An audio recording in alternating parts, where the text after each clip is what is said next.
Futures Academy in Victoria is a different kind of school.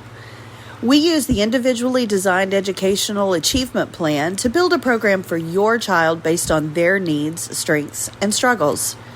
If your child has had trouble in public school, perhaps developed anxiety or fallen behind in grade levels and achievement, give us a call. Our number is 361-433-0322. You can also check us out on the web at futuresacademyvic.com.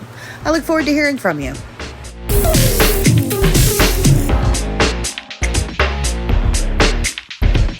Okay, I'm trying to remember the story about at Dad's funeral or his wake. Sheridan and Dakota and I, my brother and sister. Wait, let me introduce everybody. For our first-time listeners, my name is Cheyenne. I'm Stephanie. My mom. And welcome. Okay, so back to what I was saying. It was my dad's funeral probably about 5 years ago, and my brother and sister and I were all talking about memories of my dad, of course, and we talked about all of us learning to drive, because you and Dad kind of did a little bit of teaching us all. And somehow we all figured out that the same line that he yelled at all of us in the car was, "Why aren't you listening to me? I'm a professional driver." And so we've always made jokes about that. You know, for a professional driver, I really am not sure what circuit he thought he raced in. But he did, and he thought everywhere we were going was a race, and so he had to get out from behind this slow guy and pass this guy and all this, and I'm like, you realize when we get to the lot, you're literally going to be one car length ahead of him. Like, all right, now that you've admitted this, I don't want to hear anything about me being an aggressive driver, because Dad taught me to drive. What do you expect? No, he started, I finished, and I know very well that I have griped about your usage of the brakes since you started. That is still the problem I have with it. Oh my gosh. You know, though, I remember when my dad was teaching me to drive too, that he told me I trust my brakes too much. And I think I probably said those same lines to you, that you're trusting them too much. You think you can wait till the last minute, but sometimes your brakes are not on board with that.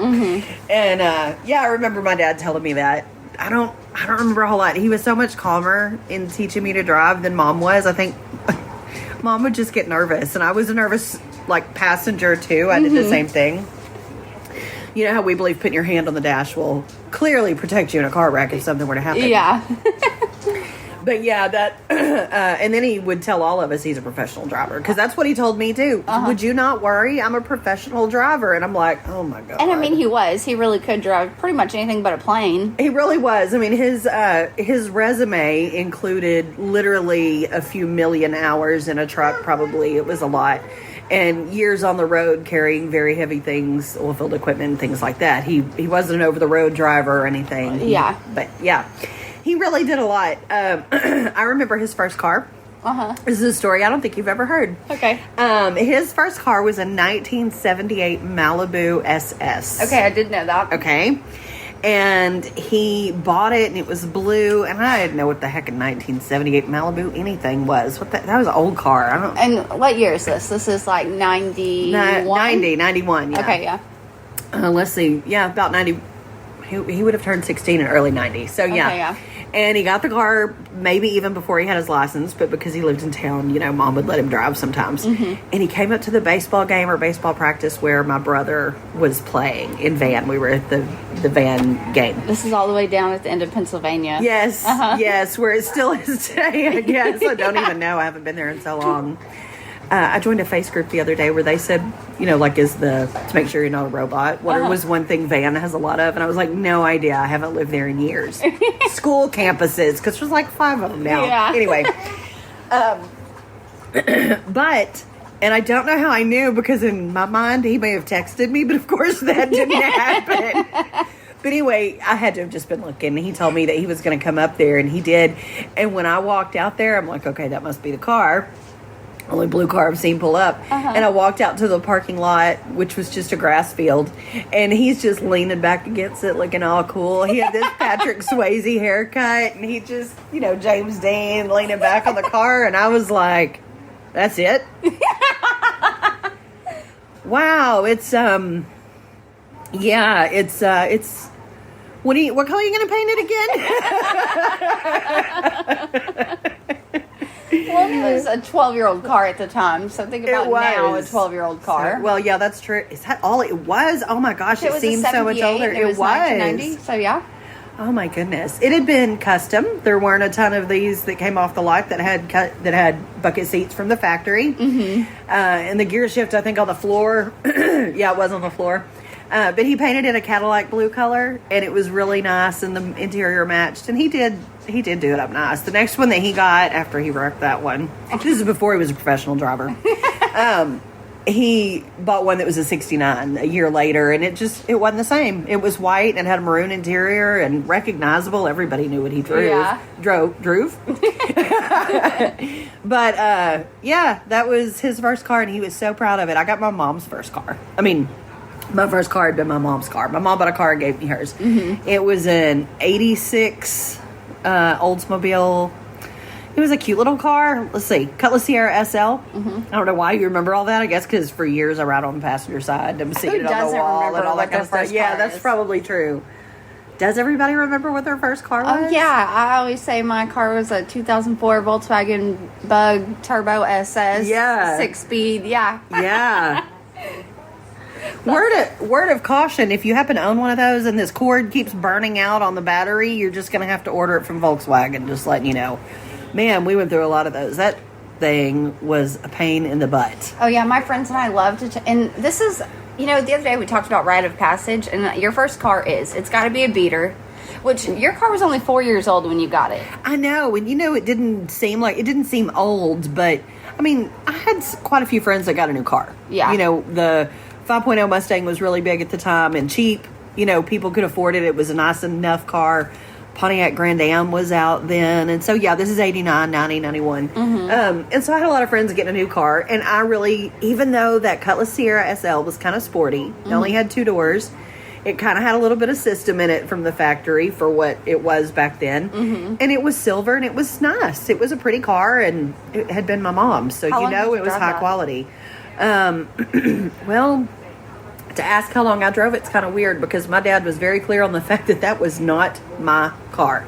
That is your mother's car, and we let you drive it to school some days. Yeah. So if I had play rehearsal, I was in theater, so if I had play rehearsal, then it was, I'd get to drive on those days. But I didn't have free reign over the car. Yeah. I did take it to college with me, and then wrecked it after my first year of college, and so I drove it for however long that was, 3 years or something. Yeah. Well, okay, so I go back to the rite of passage. Your first car's kind of got to be a beater, and a lot of people's are. Yeah. You said a lot of your friends were getting new cars, and I think that I don't think that really was a case for me either. I mean, all my friends were getting cars that were a couple years old, just like we did, Oh, more Cheerios? Okay. 1 second. Anyways, my Bug. So the door panel had broken not long after we got it. On the driver's side window, where you roll up the window and open it, the door panel would come off or it needed to be replaced or something. And so for months, I had to grab the hook wire that... Oh, I forgot that. And I had to pull it and bust myself out of the car. And so senior year, I would get to school and and Austin would be outside waiting for me. She didn't go inside yet because she had to either open the door for me so that I didn't have to bruise up my elbow trying to get out of my car. And the more I did it, the easier it kind of got. It kind of loosened up a little bit, so I didn't have to push so hard. But there were times if it got cold overnight real hard and there was, frost on the windshield or something, I definitely, that door is kind of hard to open. And that's the thing that all my friends remember is that Cheyenne had to pull a wire and bust herself out of the car. Your car was an escape room. Yeah. But it was fast, and I had no business driving a car that fast. I don't think you knew how to do that. When we went and test drove that car, we went all the way to Corpus, and it was the day after Christmas, right? We had gone down there with Cash and said, we're not leaving without a car today. She's got to have something to drive because I'm tired of doing it. Yeah. And you were a little bit older. I think you were 17. Yeah. We lollygagged with you getting your license and stuff. So you were a little bit older. You certainly didn't get a car as soon as you learned to drive. Yeah. Which I'd been driving since I was like 10. Oh, yeah. Realistically. I mean, I learned to drive Dad's pickup truck in a pasture when I was 9, so... back roads, not much older than that. Yeah, I think that's every country girl's story, right? Yeah, for sure. Definitely. I have cousins that drove Pappy's pickup, but I think I was always too young. By the time that I was old enough, even 10 or 12, to be doing that in the pasture, we weren't doing that anymore. Like, we'd outgrown it or whatever. Yeah. We went to get that car, and... it was covered in leaves. It had been his girlfriend's car or something, and it was sitting underneath a tree and some stuff had fallen on it, so we're cleaning it off, and we're thinking, man, this is so cute. This is so bitty. She's going to love this and everything else. And then we're driving it, and it made that horrible racket that I can't remember now what it was. It had something to do with the turbo thing. Whenever it lifts up in the back, yes, it would get stuck. Yeah, and so, yeah. And at some point, we just opened it up and I kept it like that all the time. Yeah. But it would make that racket, and we were like, that's okay, we can fix that. That's just a motor or something. It wouldn't be a problem. And then, of course, we get home, and it's not that easy to fix. But what was the big problem with it? What do you mean? It was a stick shift. Oh, yeah. I didn't know how to drive it. And obviously, now that I'm grown, I'm so sorry for being so ungrateful, because I threw a fit that day. Who gets their kid a car they can't drive? What the heck? Oh, but we just giggled and giggled about how this was so perfect for you. You were going to love it. It was. A second ago, you said that everybody knew what Dad drove once he had that other car. Yeah. And Dad went ahead and put decal stickers on the back of my car that said Biddy. Yep. And he would call me and go, you're driving too fast down Navarro. You need to slow down. And sir, I'm annoyed that you can spot me, because there's only 2 other bugs in this town that look like this. And that one doesn't have Biddy on the back. Yeah. This is kind of sweet. When you move to where you live now, we've kind of moved apart, and so that's why you're going to have some of us some episodes where we're interviewing other people and don't have each other present. But when you moved, man, I don't have that Facebook page anymore, but I was going to go back and try to find that video of when you moved out, because I zoomed in on the Biddy and you pulled away and beep beep that little bug horn. And it was you driving away, and I was going to post that again because you had just moved away. I don't know if you hear that kazoo in the background, but that's River with a paper cup. And she's just learned that she can blow in it and make that sound. So please ignore our background noise. They may not even be able to hear it by the time it's edited. So what about your brother and sister's cars? So Sheridan was much older when she got her license. She was ready to move out. She took on a payment. She bought a big Ford pickup that she didn't love, but I sure liked it. I would have sure been happy to drive it. It was a lot of vehicle for her when she was still a nervous driver anyway, and so that is what took her so long. True, but we also we kind of felt like at least she'd be safe. Yeah, yeah. If something happened, she's in a tank. Dakota's first car was he had the silver truck. I couldn't remember what color it was. I'm sitting here trying to picture it, and I can only picture the one he has now. And got T-boned almost. He hit somebody in an intersection because she ran the light. Victoria quit running lights. I know he was really upset about that one because it was big and lifted, and he had changed the radio in it or something. Yeah, he had put his own system in it because he had learned about wiring that year in school, and he was that one kind of broke his heart, and it rattles you, I mean, and he was 16 when he got that car, so he drove that around for high school, and again, people knew it was him. He played in the mud with his friends, but the next thing was really recognizable, which was Audi, and I was he had an Audi, I don't remember A6. the year and stuff. An Audi A6 turbo or supercharged, whatever it was, whatever name Audi has for it. And man, that was a really awesome car until it wasn't. And when it started breaking down, it all went at the same time. And I was thinking if we had him on this episode, I was going to ask him if he wanted to call out the people that he bought it from, because we bought it with problems, not knowing it. They had literally attempted to cover it up, and we contacted them and stuff like that, and weren't able to do that. But it was, buyer beware. Yeah. But yeah, he loved that car. Yeah, and now he has a truck that he's, an F-150 that he's driven for a few years, and he likes it. And Dakota did better than any of the rest of us, including your dad and me, in buying that first vehicle that he bought on credit. He paid for it, and we signed for it, and he managed the money very well, and he's probably got much better credit than I do.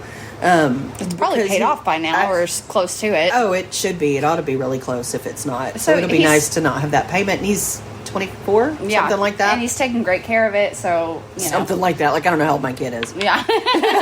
Trying to think what month this was. Yes, he's already had his birthday. She knows. He's the favorite. She knows. Let's talk about what we were saying a second ago. That's why he got the nicest vehicle. Yeah. It is. Well, y'all had time to prepare to save for him for a little bit. Right. Sheridan waited a couple years. I was already out of the house. Hold on, back up. After the bug, which we got rid of because the transmission went bad. Uh-huh. You drove the Snot Rocket or whatever you called it. Don't say that. Don't speak on her like that, because she was my favorite car. If you have known me since I was like 19, then you know that I had the green Saturn for 4 or 5 years. And I did some awful things in that car. My 20s, I was driving way too fast. I hit a hog one time, and after I hit the hog, my door was warped, and so you could always hear wind noise. At that point, I couldn't go through the car wash anymore because I would get soaked in the driver's seat. Oh my goodness. Could never tell Dad about that. No. And also, if you know me, you know I'm kind of rough on cars. It's hard for me to keep them clean, and I've kind of always been that way. And you know what? I'm glad that I married a clean car man. That's all I can say. Man, you must not let him in your car, though. Because I don't. I mean, it was bad enough that we mentioned it in the wedding ceremony. Like, I made him promise that was part of his vows. Mm-hmm. Is to love you even if you don't keep the car clean. I know, and sometimes he'll tell me, don't let my dad see the car. Close the door when we go to his parents' house. And I'm like, I know, because his dad's been calling me going, you need to clean your wife's car. But we've driven kind of a lot of different cars. After the green car, I had a Cavalier for just a little bit. Mm-hmm. And the car from hell, I'll go ahead and say that. Yeah, it was awful. And then I had the silver Chevy Impala. Yeah. Which I didn't love. It was a car for the time, but yeah. Then I had my Bronco. Man, that was nice. And I did love my Bronco. Sometimes I miss my Bronco, but I'll probably never get another one because honestly, for my first mom car, it was fine, you know. I know Cade said one day that he was glad to be rid of it. I didn't know why, because I thought you really liked it. I did really like it. It was very expensive for what it was. Not enough luxury for the payment you were making. Exactly. And it was kind of a compact SUV in a way. One thing that we found out real quick, because River was 4 months old when we got that car. This back doors didn't open very wide. It was hard to get the car seats in. The first time I experienced that became a thing that we paid attention to. Can I get the car seat in and out of here? Mm-hmm. And can the kids get in and out? Yeah, that's an important thing that you don't know until you have a product, because nobody remembers to tell you that when you're car shopping. Yeah, because you know what I used to think about when I was car shopping is sunroof and you know, all the things like that. But after the Bronco, I got my Hyundai Tucson, which I love. I wish I would have gotten that from the jump. It's my favorite car I've ever had. Thanks, baby. Well, and I had the Santa Fe before the car I have now, which I kind of don't want to give away since I still live here in town. But I had the Santa Fe before that, and man, I love that thing. I felt like it was agile and it had enough power, but it held all of you, and it had a backpack. It had the third row seat that we always kept down, but it was there. Used it a couple of times, but it was a great little travel vehicle. It was a great get-around vehicle. I would absolutely own another one of those. It was good. But now you drive a smaller car, and that's interesting to see how your needs change over time. Well, it's funny because that's what gave me the idea for this conversation is, I don't remember how it started, but we were talking about the gas guzzlers. I don't know what to call him. My partner. Okay, that's what you call him. Well, in polite company. My significant other and I were talking, and I was telling him about the Suburban that I had for so long, the kind of maroon one. I think the color of it was cherry ice or something, which does not tell you whether it was maroon or purple. That's so 2000s. I know. And it was glittery and frosty, kind of colored, but we liked that too. We took that a lot of places. We did a lot of driving. We road tripped that thing to Vegas. No. Is that the one we took to Vegas? Yes, I remember the crayons melted in the cup holders in the third row seat. Oh my gosh. Because we had a Suburban before that, not right before it, but we had, that's what it was. We were talking about the Vortec V6, which is what was in that Suburban. It was a good engine. And I was telling him that it was kind of a gas guzzler. I probably got like 17 on the highway or something. It wasn't a lot of difference though. It was like 14 in town. But I told him that was a heck of a lot better than the one I had before, which was like an 88 or something. 454 big block gas guzzling thing. And when we bought it, and he goes, "Woo, mileage on that? And I said, the guy told us he gets 14 miles an hour. And he goes, yeah, if you kill the engine and put it in coast downhill, it might get... And no, it might have gotten 9. It was... Ooh, that's rough. But, you know, I had kids in car seats and groceries and all the things. Strollers and, you know, and yeah, you're right. Because by the time y'all were teenagers, I had an Audi. Was it Audi what I had? Acura. Oh, yeah, she was nice. We did like her for a long time. Yeah, another one we had to get rid of because of the transmission, but that was a nice car, sporty little car. Yeah. Okay, so we mentioned a little while ago that Sheridan got her license a little bit later, and I did too. Yeah. And that's kind of a common thing. And you said that Dad turned 16 in 1990, so the car story must have been soon after that. Yeah. And you probably got your license. Oh, I was mad because I think my birthday was a Sunday that year. And so I couldn't go until Monday. Yeah. You know, they're serious about that being 16 thing. Yeah. But, I mean, anybody who got a license pretty much got it at 16. I knew, I mean, just a couple of people that I now know, you know, maybe didn't have a car to go take your test in or whatever. I mean, we also took driver's ed at school. Oh, yeah. You took your freshman or sophomore year, if you were 15 or whatever the cutoff was. The first semester you took health. The second semester you took driver's ed. And they had simulators. That, you know, they pulled the trailer up like a, you know, a mobile home. Pulled it up and parked it for a semester. And you would go in there with the dark room and paneled walls. It was all very creepy now that you think about it. And there's, you know, 20 simulators or something in there. And you all sit and you're watching the screen and... Yeah, do you think that was a every public school thing, or was that a van thing? Because that's crazy. I don't think every public school would be getting that these days if they offered that. I don't know why they don't, because you have to be a certified teacher to teach driver's ed. The lady in Victoria that teaches driver's ed is a teacher first. That's interesting, because we went and did the class part. Yes. And then we did the parent taught part. Right. And I often see, where I live now, I often see the actual student driver car driving around with the student and the instructor, and I can tell it's a student. She's looking so much. Head on a swivel. Yes, so much head motion that I'm like, yeah, that's a new driver right there. So I didn't know that was as common now. Right. To have an actual instructor, just because I guess we didn't experience that. So I think the same school in Victoria that y'all went to now offers the driving portion. Okay. At the time, they only offered the class, and then you had to do, regardless if you were doing the home study or whichever, you had 2 options. I can't remember. Yeah.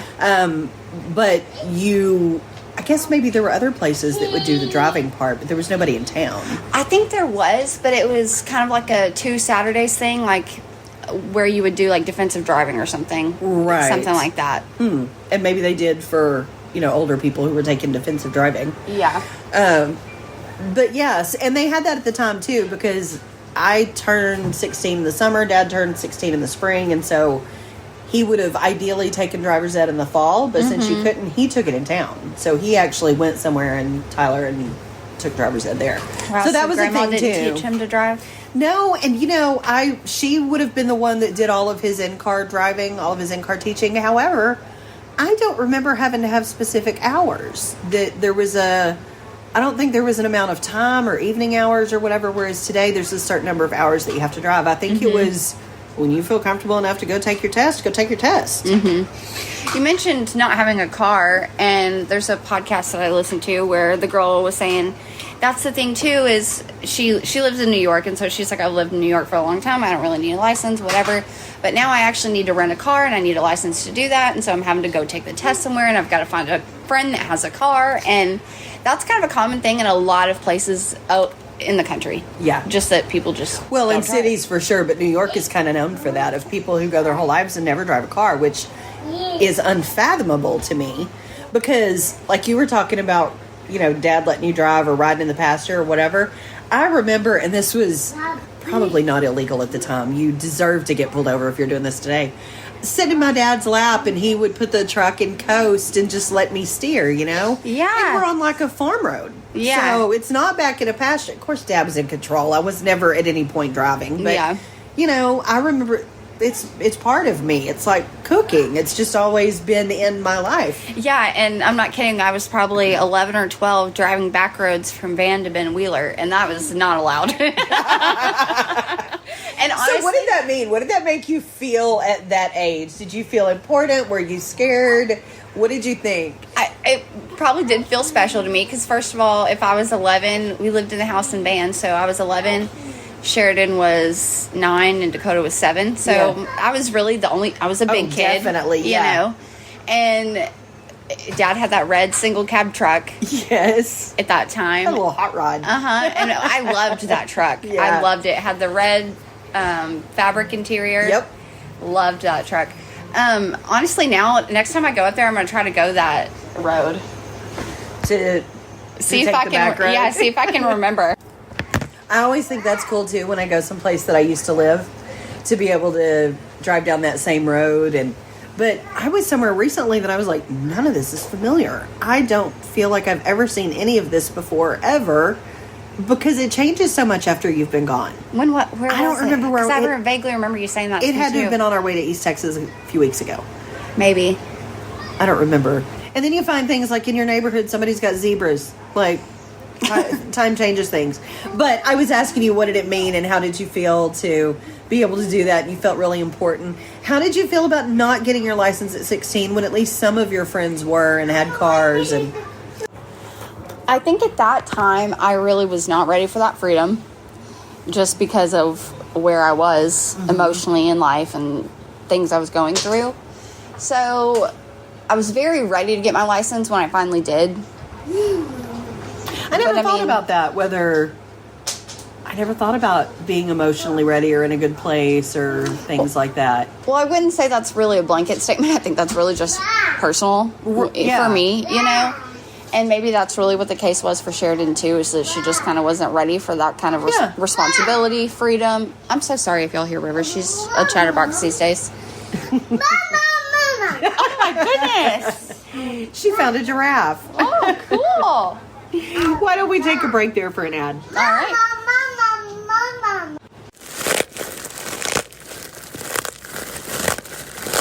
Oh, sorry, guys. I forgot I was recording. I'm having my favorite snack from Flour and Butter, the Crunchy Munchies. They're so delicious. They're my go-to snack. And Caitlin at Flour and Butter also makes scones, cinnamon rolls, bread loaves, basically kind of any pastry that you would want to snack on, she can do it. She also does caterings, all kinds of teacher gift boxes. Give her a call and check her out on Facebook at Flour and Butter. And her phone number is 361-571-1125. Okay, and we're back. Okay, so a second ago I talked about I don't think that I was really ready for that kind of responsibility, and I guess I don't really know what else to call it, but I don't think I was really in a place to like be carrying passengers, right? Worry about the maintenance of cars, things like that. And so I'm kind of glad that I waited until I was 17 and had a job, and that really motivated me too. To as soon as I had a car, I was going to get a job and start working. It's important to note, I think a lot of kids really do feel like as soon as I have that car, I'll have all the freedom in the world. Mm-hmm. Whereas, like I said, it was made very clear to me, no, ma'am, you do not. Mm-hmm. And I didn't like it, but it was okay. I mean, I still had it when I needed it, and I was able to get a job and things like that. We did kind of have a lot of freedom. You did, but y'all also lived in town, whereas I lived in the country. If you wanted to go somewhere, you were going 15 or 20 miles. I remember letting you drive before you had your license. I know you certainly weren't supposed to be carrying passengers, but I let you go from our house to the mall because you could stay on our little road that was in a neighborhood and then get off in a parking lot and never be back on the road. Yeah. And then come back the same way. Did you always do it? Yes. Oh, that's good to know. Oh my Yes. gosh. That is the only thing that y'all have ever told me you did that I don't think you've come back and told me you lied about. The only time that I didn't is if for some reason I couldn't go that way to get to where I needed to. Yeah. And that made me nervous because Mom, I knew if I didn't have a license, I was 15. I might have been 16, but still didn't have a license. Right. Definitely shouldn't have been carrying passengers. I probably looked goofy going into Walmart. And if I wrecked that car, I knew I better not go home. I better. And certainly not take if you me were to somewhere jail, you shouldn't have been. You know, some of the best memories, though, are in the car. Mm-hmm. Being able to drive, and man, I had a certain feeling when I, had my hair fixed. I was on the way to school, and maybe I'm dressed up today, and I've got my Coke and a pizza cup sitting here, and and it was the feeling of hearing my keys jangle and stuff like that. There's very much a feeling that goes with your first car and driving early and things like that I don't think you ever get back. I had that too. I remember, going to first period, and I did my makeup in my car when I got to school, and I'd grab breakfast every day and grab lunch on my way back to the other campus every day too, and that was the thing I could do once I had my license that year. And yes, and I've cried a million tears in my car. I've done a lot of screaming at the windshield over the years, but some of the greater memories are me in someone else's car, and I think you can say this too, is riding in the passenger seat with someone else playing the music, and or maybe that's your job, you're in charge of the music since you're the passenger. And just being the freedom and stuff that gives you is worth the responsibility. Yeah. All right, this has been a great episode. Thank y'all so much for joining us for another episode this week. Y'all can find us on Facebook, Instagram, online at 20buckspod.com. Our Instagram is 20buckspod. Facebook is Can I Have 20 Bucks? Subscribe everywhere you listen to podcasts, Spotify, YouTube, Apple Podcasts. You know the drill. Anything else? Your kid is here eating all my Cheerios. I think, can I have 20 bucks? No, I need to go put gas in that car. So Good grief. I need 20 bucks.